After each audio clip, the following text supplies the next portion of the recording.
There's one key thing that's often overlooked in reflux, and it's not a supplement and it's not a medication. I'm Dr. Mary Pardee. I'm joined today by Dr. Sarah Williams. We both work with modern med and see patients for chronic gastrointestinal issues as well as preventative medicine. And we're going to talk all things reflux today. Welcome, Sarah. Thank you. It's great to be here. Awesome. So let's just start off by talking about a case study and give kind of some context around reflux and what it can look like. Yeah, absolutely. I think this is such an important one to talk about because we all kind of experience reflux from time to time. I think at some point in our lives. So it's pretty common. This one case that I have in mind is about a 50-year-old female who came to me. It was already having reflux for about a year. Her symptoms for her were mostly like a discomfort in her abdomen, burping, and the burning sensation, which we classically experience. And she did note some patterns like worse with spicy foods and wine and tomatoes, which are all common triggers. And then she also noticed that it was worse with stress, which is something that we'll dive more into and is also really common that we see. She had already come to me having had an endoscopy, which is where we are able to visualize the lining of the upper GI tract. And she did have some mild inflammation in her esophagus and stomach. And she was actually already on a PPI, which is a proton pump inhibitor called omeprazole, for about a month, and it had some improvement. So we really talked about some lifestyle factors. We ended up doing like a modified elimination diet to take out some of the other main triggers. We talked a lot about stress management, and she started meditating daily. And then we also talked about weight loss, which is another key piece. And within 3 months, she was already 90% improved. She had lost 10 pounds. She was able to taper off of the omeprazole, and was doing really great. Awesome. I like this case because it hits on so many different points that we're going to talk about today. It hits on diet, it talks about medication usage, talks about stress. So let's kind of start to pick apart all of those. But first, just how common is reflux? Because as you said, most of us are probably going to have it at some point in our lives. Yeah, so it's estimated about 10 to 20% of the population has reflux. This is a little bit hard to actually determine because this isn't taking into account like some other symptoms that can still be related to reflux. But overall, we say about like 20% of the population. Yeah, 1 in 5 people, super, super common. Yeah. Um, and there's times when reflux is actually normal. Can you talk a little bit about that? Yeah, so it can be normal, like right after we're eating, to have a little bit of reflux for a short period of time, but you wouldn't actually even be feeling it. This means that you're not having any symptoms with it, but just some degree of it is normal that we have right after eating. So that can definitely be normal. Yeah. But again, you wouldn't feel it versus what's pathological reflux.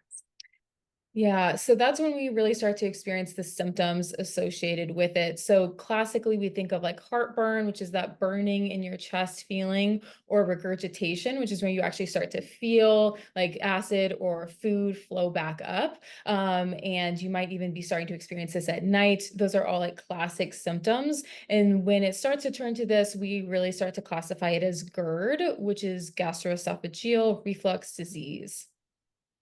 And are those symptoms ever normal? I think from time to time, if you overdo it, you have it occasionally, True. you have, to have too much alcohol or something like that. Like, yeah, for a little bit, you can have some reflux, but, especially when you start to experience symptoms 2 or more days a week, pretty consistently over several weeks, it is a problem. Yeah, yeah, you're that was really well said too, because at first I was going to say that no, they're never normal, but you're going to experience it at one point in your life, and it doesn't mean the world is ending. It may just be something that like Yeah. comes and goes, and you don't have it chronically, right? Yeah, absolutely. And what are some of the actual causes of reflux? Oh, this is such a great question. And there's usually many factors at play here. The major player is our lower esophageal sphincter. And this sphincter is what I like to call like the doorway to our stomach. So it connects our esophagus to our stomach. And in reflux, what we see happen is that this door or sphincter is open or relaxed when it should actually be closed. And this is due to not having enough pressure to actually keep it closed, and we get that relaxation or like that door open when it shouldn't be. And so things that really contribute to that are things like just having too much distension from different foods, and certain foods and medications can also affect that pressure and our ability to kind of keep that door closed. So things like that really play a big role here. Yeah, that makes a lot of sense. The other thing that we talk about when we talk about just this part of the body or hiatal hernias, what do those have any influence here? What's their role in all of this? Yeah, hiatal hernias can definitely be a cause. This is more of an anatomical contributor. This can happen over time if there is too much pressure in our abdomen and our diaphragm weakens. We see this sometimes in patients who have obesity or chronic constipation or chronic coughing. And this can also be something that you're actually born with as well, or can happen from like surgeries, where we get that hiatal hernia that causes reflux. And the other thing that we hear a lot about, especially in the kind of functional medicine integrative space, is this argument that low stomach acid causes reflux. What are your thoughts on that? Yeah, so it's really not as common as we are led to believe. The research shows that about 5% of the general population has reflux due to low stomach acid or hypochlorhydria. So it's really not as common. The times where we see this possibly be the case of reflux is where we have someone who's been on PPIs for a really long time, which will decrease acid production, of course, over time. And then also if someone has an infection called H. pylori, which is a bacterial infection in our upper digestive tract, that can sometimes lead to ulcers, and that can sometimes lead to low stomach acid. Yeah. And I think you said the elderly population as well being a Oh, no, big I didn't one. touch on that yet. Yeah. Oh, Yeah. let's go So into that. that's a really, yeah. So where it's extremely common is in the elderly population. So really significant there. We definitely want to make sure that we're supporting these people, especially if they're presenting with these symptoms.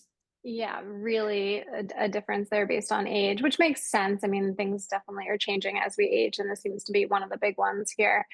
The thing that we didn't discuss earlier is that sometimes reflux has other symptoms besides the regurgitation, the heartburn. Can we talk about some of those symptoms Mhm. that we don't always associate with reflux, but are often due to reflux? Yeah, we often call this like silent reflux when it doesn't have the classic symptoms. And so this could be like difficulty swallowing, feeling like you have a lump in your throat, having a chronic cough, or even like postnasal drip, starting to notice that your voice is getting more hoarse over time, even nausea or chronic bad breath. Even like if you go to the dentist and like your teeth are kind of decaying, like that could actually be due to having too much acid production, which is breaking down your teeth, and could be due, to this reflux. And another common one that I would say we see in practice is like chest pain, that can actually be related to GERD rather than, actually anything being wrong with your heart. Yeah, yeah. And obviously, we want to make sure that we're ruling out heart conditions when that happens because it can be really hard to differentiate those two. Yeah, absolutely. Okay, what's the deal with pregnancy and reflux? I have many friends who are currently pregnant, have just been pregnant, and so it feels very relevant for me right now. Yeah, so it's actually pretty fascinating. Reflux is really common in pregnancy. So about 30 to 50% of women report having reflux at this time. And this is due to both factors as far as like the increased pressure in your abdomen causing decreased pressure, keeping that like door open. But also our hormones play a role with this too, which is pretty fascinating. The increased estrogen and progesterone at this time can definitely contribute to that doorway, so to speak, being open when it shouldn't be, and contribute to reflux. That's interesting. I actually didn't know the hormonal piece makes total sense. we can be more constipated during pregnancy as well, but really interesting Hmm. to think about that with the reflux one. And I like your analogy where it's like there's a baby in the stomach and it's got to go somewhere, and so everything's kind of Yeah, getting pushed pushing up. up, and that door would be open as well. And then what other conditions can also contribute to reflux in terms of making you at a higher risk for that? Yeah, obesity is a really common one. Once again, just that increased pressure contributing to reflux. And then one that kind of goes hand in hand with that is sleep apnea. We commonly see that in obese patients, but it can happen even without that. But sleep apnea is definitely a factor as far as reflux as well. Those are both really common. And let's talk about foods. So, what are the most common foods to trigger reflux symptoms that people should be thinking about and maybe taking out if they're experiencing it?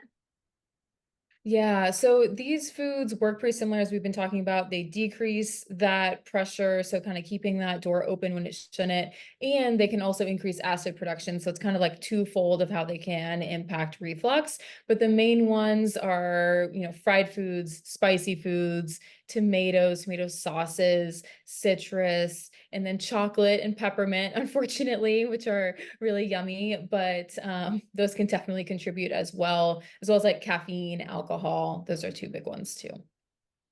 And I'm not sure when this will get published, but it's the holidays right now. And so, like, everything you listed is usually on the Yeah. menu, which makes Overeating, sense. that's a big one Yeah. too. Yeah. Yeah. Good point. All right, let's talk about the stress, anxiety, reflux connection. I mentioned at the beginning of this that there's often a key thing that's overlooked when it comes to reflux, and you and I have talked about this at length in our team meetings, but this is what I'm talking about here. So I really want to dive into this piece. Yeah, it's really important. And it was really interesting, prepping for this, didn't see a lot of research or link to stress and anxiety with reflux specifically. But it is something that we see commonly show up in practice. I would say almost all of my patients with reflux have some, stress correlation. I did find one research study that showed that anxiety was 2 times more likely to be present in patients with GERD. So that is really significant. And we attribute this to the gut brain connection, which is really fascinating. This is a bidirectional communication, so that two-way street.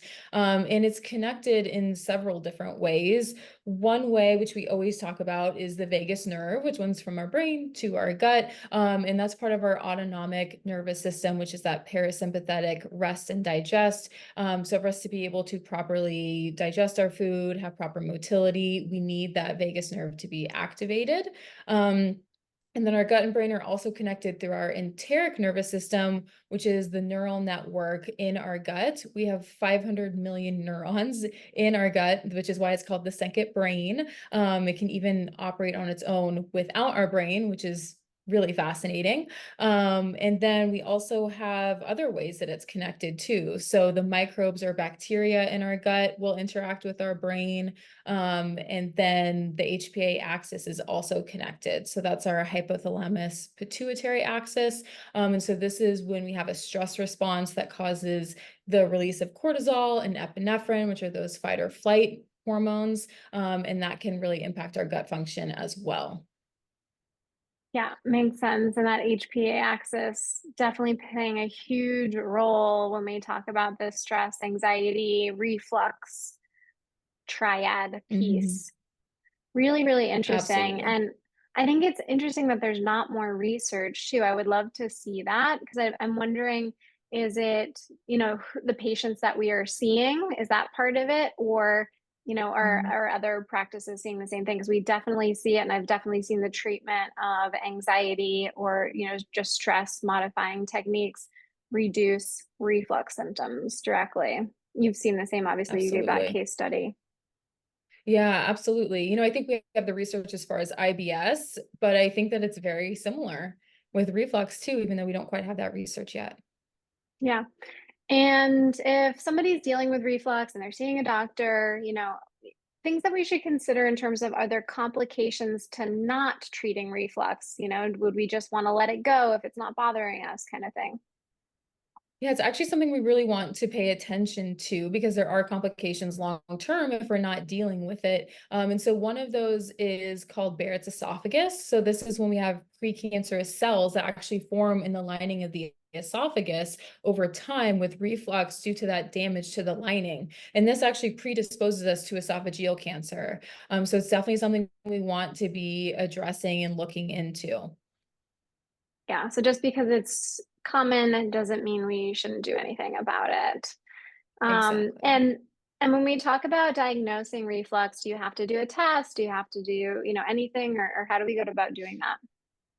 Great question. So we can actually base it off of symptoms alone if you're experiencing like what we call the classic symptoms. So that heartburn or regurgitation. If you're having that, we can just say, okay, let's treat this as GERD and do all the things that we do for that, and you should improve. But we may want to do some further investigation if you have any type of like alarming symptoms. Those would be things like weight loss, painful swallowing, if you're noticing blood in your stool. Also, if this is happening for you at like an older age, like greater than 60 years old, we would definitely want to be doing some further testing at that point. Okay, and what would further testing possibly look like? And this would usually probably involve a gastro, but Yeah, we would do an upper endoscopy, which is that imaging of the upper GI tract so we can see, is there any Barrett's esophagus? Is there any like erosion, damage to the lining? Is there any cancer? So we can definitely look at all those things when we do that imaging. and you had mentioned that there's two types of GERD. What kind of differentiates those apart? Yeah, so we have erosive or non-erosive. So if we do the endoscopy, we can see, okay, is it erosive, meaning there's actual damage that we see, or is there actually no damage that was found? Okay, pretty simple. And what Yeah. people probably have been waiting for, if you're still watching this, is what do you do if you have reflux? So you've seen a gastroenterologist, you're treating it, you're not getting results. What are the main things that we look at with an integrative approach? Yeah, we really look at those lifestyle pieces. So as I touched on with the case at the beginning, focusing on weight loss if that's important. I mean, if that's needed. And then also the dietary factors, working on, taking out those main triggers for a time period so that we can actually heal that tissue. Even like some basic things like not laying down after you eat or eating too late. Even when you sleep, to use bed risers, which help lift your head up to relieve some of that pressure, can be really helpful. Of course, like stress management, mindful eating, making sure you're like sitting down, smelling your food, chewing your food, you're not like eating on the go is really important as well. And again, social media reference, people often talk about apple cider vinegar. What are your thoughts about that for reflux? There is really no research showing that there is benefit with apple cider vinegar and reflux. Got it. So, Got some it. people might feel some improvement, but I would say overall in my practice, I don't really see that very commonly. And the research really isn't there. Yeah. Okay. And I'm guessing the mechanism they're thinking is if you have low stomach acid, right? Because like apple cider vinegar is an acid. It's not a base. Exactly. Yeah. But as we talked about, it's really not as common as we think. Yeah. Okay. And then what about herbs? Any herbs that you like using with your patients? I really love using demulcent herbs. So these are herbs that coat the lining of the GI tract to really like protect and soothe and heal the tissue, which is really important with reflux. Licorice is probably the most common one that I use. I love it, and can be really helpful. Awesome. I like the licorice too. I don't like the taste though. It's like one of the herbs that I just cannot You stand the don't? taste of. I No. love Do you like it. it? Yeah, I do. I think it's one of those like aversion things. I don't know if I have it with goat cheese and lamb, and it's like licorice Oh, or like the things that like it's like a strong dislike for it where I'm like, I think people are yeah. tasting something different than I taste. Yeah. We all, have different things that we can't Yeah. tolerate. But licorice, people, I mean, I like when it's licorice in terms of like candy licorice, but when the tea tastes a hmm little bit different. Totally I love different. the totally different. I love the effects of it. But yeah, the taste is not high on my list. Yeah, Um, do like slippery what, elm or marshmallow then. okay, yeah, I like those. And then what about the medications that are available, the two main classes, and what are your thoughts around those? Yeah, the two most common ones are H2 blockers, which are things like Pepcid. You can get over the counter, decreases acid production, and then a PPI, which is a proton pump inhibitor, which also decreases acid production. Those are the two most common ones. PPIs are going to typically be more effective and are stronger, and those can be really helpful at long-term reducing the risk of Barrett's esophagus, which is really important. But there are some things that are potential detriments. One thing that we think of is that long-term PPI use can contribute to nutrient deficiencies, the main ones being calcium, magnesium, B12, and iron. But it's really important to note that typically we're using those as like a short-term therapy, usually 8 weeks, and we don't see in the research that that amount of PPI use will actually cause these nutrient deficiencies. What we really see in the research is if you're taking it consistently for greater than a year, then we start to worry about that effect. Yeah, and I think it's really important because I think often, especially our patients are looking for natural treatments or like prefer not to take medications, but some of these can be super effective and lower risk when prescribed, the more standard of care way. Absolutely.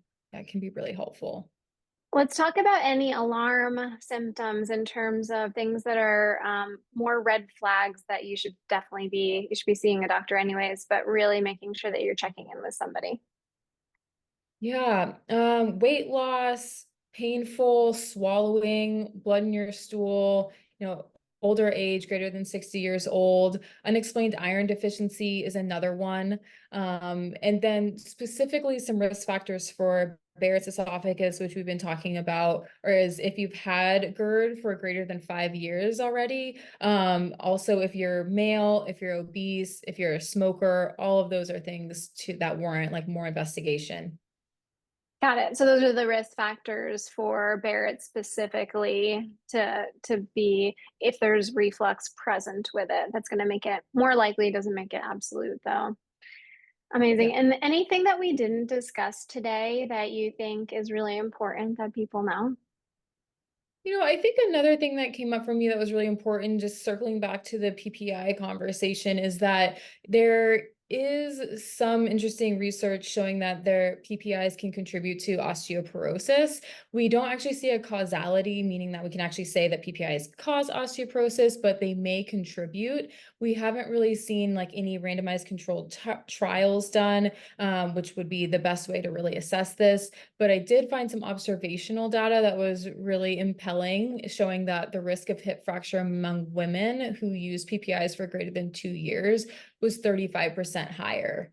But, once again, with 8-week use, we don't see that be the case, but it is something to consider if you're taking it long term. Yeah, that's interesting. And, with observational, we're always also looking for, what else is common in people that take a PPI for 2 years, right? Like what other lifestyle things may be there? Because there could be a lot of association, but interesting nonetheless, and something Mhm. that seems like we need to dig further into to get more answers. Yeah, yeah, absolutely. All right, this was awesome. Thank you so much for joining us. I feel You're like I've learned a welcome. ton about reflux, even more than we already knew, with just digging into all of this and the nuances. And we'll be Mhm. back talking about something else next time. Can't wait. Great to be All right. here.